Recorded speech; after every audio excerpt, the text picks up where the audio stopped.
Oke, selamat datang kembali. Hari ini kita langsung menyelam lebih dalam ke tumpukan sumber yang sudah Anda siapkan. Siap.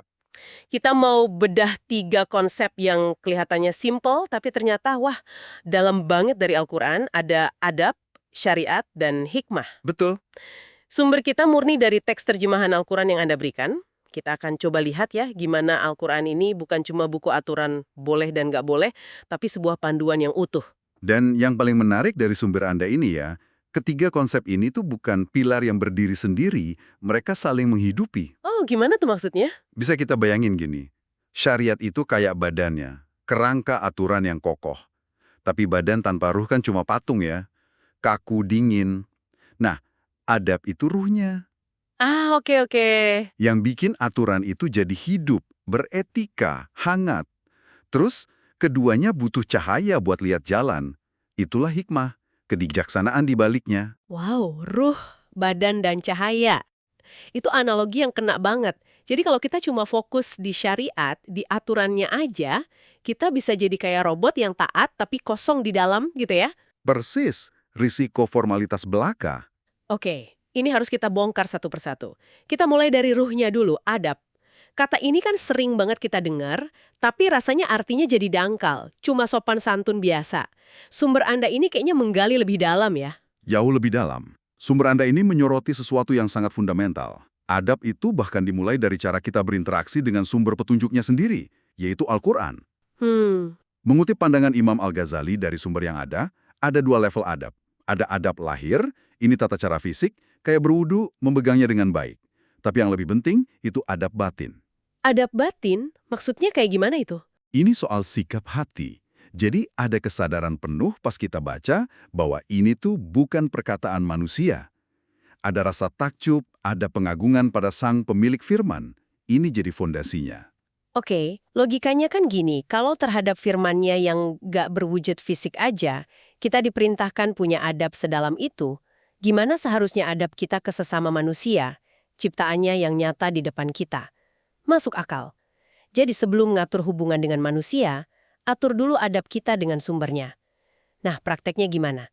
Dalam pergaulan kita sehari-hari, bentuk adab batin ini jadi seperti apa? Ayat-ayat di sumber kita ini ngasih contoh konkretnya nggak? Sangat konkret. Sumber Anda ngasih beberapa contoh. Yang pertama, itu prinsip paling dasar. Perkataan yang baik. Coba kita lihat surat Al-Baqarah ayat 83. Saya kutip bagian relevannya ya. Silahkan.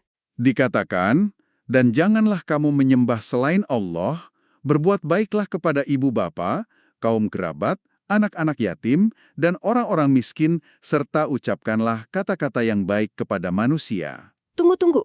Frasa terakhir itu, ucapkanlah kata-kata yang baik kepada manusia. Itu ditempatkan setara dengan perintah menyembah Allah dan berbakti pada orang tua ya? Betul, dan sasarannya itu manusia secara umum, bukan cuma ke sesama kelompok atau keluarga. Persis. Universalitasnya itu yang jadi kunci. Dan ini diperluas lagi di ayat lain yang bisa kita sebut semacam peta jejaring etika sosial. Ini ada di surat An-Nisa ayat 36. Coba kita dengarkan daftarnya. Oke? Sembahlah Allah dan janganlah kamu mempersekutukannya dengan sesuatu pun. Dan berbuat baiklah kepada 2 orang ibu bapak, karib kerabat, anak-anak yatim, orang-orang miskin, tetangga yang dekat dan tetangga yang jauh, dan teman sejawat, Ibnu Sabil. Daftarnya panjang banget.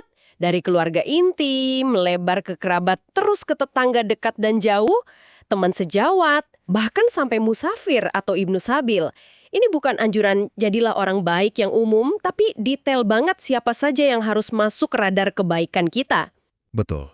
Dan ada satu lagi contoh yang nunjukin level adab yang lebih kompleks, yaitu gimana cara merespons perlakuan buruk. Ini menarik. Oh, gimana tuh? Dalam surat An-Nisa ayat 148 disebutkan Allah tidak menyukai ucapan buruk yang diucapkan dengan terus terang kecuali oleh orang yang dianiaya. Ini sebuah pengakuan kan? Ada ruang bagi korban untuk menyuarakan ketidakadilan. Korban itu diakui dan diberi wadah. Tapi rasanya nggak berhenti di situ aja kan? Anda menangkapnya dengan baik. Ini bagian krusialnya. Ayat berikutnya, ayat 149, langsung ngasih perspektif lain. Jika kamu menyatakan sesuatu kebaikan, atau menyembunyikan atau memaafkan sesuatu kesalahan orang lain, maka sesungguhnya Allah Maha Pemaaf lagi Maha Kuasa. Tunggu sebentar. Ini kan kedengarannya agak kontradiktif. Di satu sisi, korban diberi hak untuk menyuarakan penderitaannya. Tapi di ayat berikutnya seolah-olah diminta untuk melupakan dan memaafkan. Gimana kita memahami keseimbangan ini? Itu pertanyaan yang bagus banget, dan ini menunjukkan kedalaman adab di sini. Ini bukan kontradiksi, tapi spektrum pilihan etis. Spektrum pilihan etis, ya.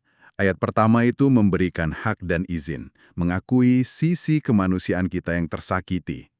Tapi, ayat kedua menunjukkan jalan yang lebih utama, yaitu memaafkan. Ini nunjukin kalau adab dalam Al-Quran itu dinamis.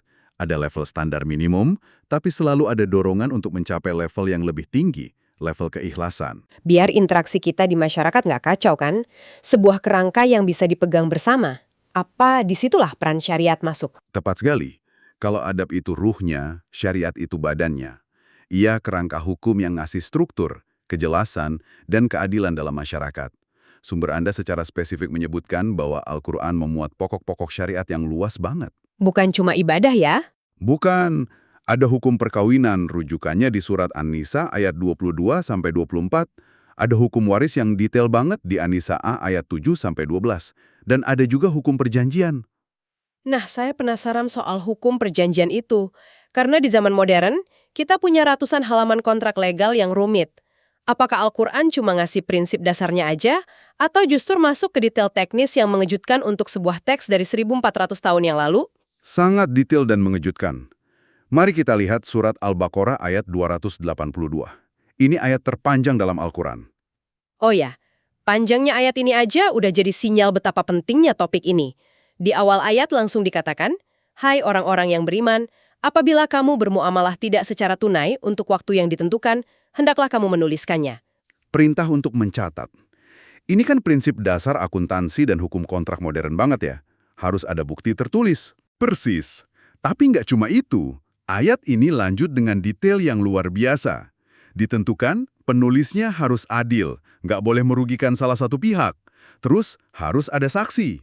Oke. Idealnya, 2 orang lelaki. Kalau nggak ada, boleh seorang lelaki dan 2 orang perempuan, dengan penjelasan spesifik, supaya jika seorang lupa, maka seorang lagi mengingatkannya. Luar biasa detailnya, sampai ke mekanisme psikologis saling mengingatkan pun dipikirkan. Dan masih ada lagi. Ayat ini juga ngasih perlindungan khusus bagi pihak yang lemah. Misalnya, yang lemah akalnya atau nggak mampu mendiktekan perjanjiannya sendiri. Oh, ada aturannya juga? Ada. Dalam kasus seperti itu, walinya yang harus mendiktekan dengan jujur. Ini menunjukkan syariat dirancang bukan cuma buat kepastian hukum, tapi juga untuk melindungi hak semua pihak, terutama yang rentan, dan mencegah sengketa. Ini kayak prinsip perlindungan konsumen modern, tapi sudah ada dari dulu. Jauh melampaui sekedar catat utangmu. Nah, kalau hukum dalam ibadah, kayak puasa, apakah ada logika serupa di baliknya, bukan sekedar perintah buta? Selalu ada. Hukum ibadah dalam Al-Quran itu nggak pernah lepas dari tujuannya. Ambil contoh yang Anda sebut, puasa. Di surat Al-Baqarah ayat 183. Gimana bunyinya? Hai orang-orang yang beriman, diwajibkan atas kamu berpuasa, sebagaimana diwajibkan atas orang-orang sebelum kamu, agar kamu bertakwa. Lihat polanya. Perintah dan tujuan. Betul, perintah hukumnya jelas. Diwajibkan atas kamu berpuasa. Tapi langsung disambung dengan tujuannya, agar kamu bertakwa. Syariat itu jalannya, dan takwa adalah tujuannya. Satu paket. Oke, kita sudah punya jiwanya, yaitu adab, dan raganya, yaitu syariat. Tapi rasanya masih ada yang kurang. Mungkin otak atau kesadaran yang menghubungkan keduanya. Apa itu? Hikmah, itu analogi yang pas. Hikmah itu kebijaksanaan. Pemahaman mendalam tentang mengapa dibalik sebuah aturan. Di Al-Quran, kata hikmah ini sering banget digandengkan dengan Alkitab. Alkitab maksudnya hukum atau kitab suci itu ya? Betul. Ini sinyal kuat kalau keduanya nggak bisa dipisahkan. Coba kita lihat surat Al-Baqarah ayat 151, yang menjelaskan misi seorang Rasul. Kami telah mengutus kepadamu Rasul di antara kamu, yang membacakan ayat-ayat kami kepada kamu dan mensucikan kamu dan mengajarkan kepadamu Alkitab dan Al-Hikmah. Oke, Jadi Rasul nggak cuma bawa buku aturan, Alkitab, tapi juga buku panduan cara berpikir di baliknya, Al-Hikmah. Ini bikin saya bertanya-tanya, gimana caranya Al-Quran ngajarin kita kebijaksanaan ini? Apa lewat perintah langsung, jadilah bijaksana? Atau caranya lebih subtil? Jauh lebih subtil dan beragam. Sumber Anda menunjukkan beberapa cara. Pertama, lewat ajakan untuk merenungkan alam semesta. Contohnya, surat Ali Imran ayat 190 bilang, "Sesungguhnya dalam penciptaan langit dan bumi dan silih bergantinya malam dan siang, terdapat tanda-tanda bagi orang-orang yang berakal." Hikmahnya itu sebuah undangan. Undangan untuk berpikir ya. Betul. Alam ini bukan cuma pemandangan indah, tapi data yang penuh tanda. Kita diajak untuk mengaktifkan akal kita, berpikir, dan menemukan kebesaran Sang Pencipta. Jadi hikmah bisa didapat dari observasi dan perenungan. Gimana dengan sejarah? Apa kisah-kisah dalam Al-Quran itu juga sumber hikmah? Tentu saja. Kisah-kisah itu bukan dongeng pengantar tidur, tapi studi kasus abadi. Ambil contoh kisah Qorun dari surat Al-Qasas ayat 76. Oh, yang kaya raya itu kan? Iya, yang diceritakan sangat kaya sampai kunci gudang hartanya aja berat dipikul.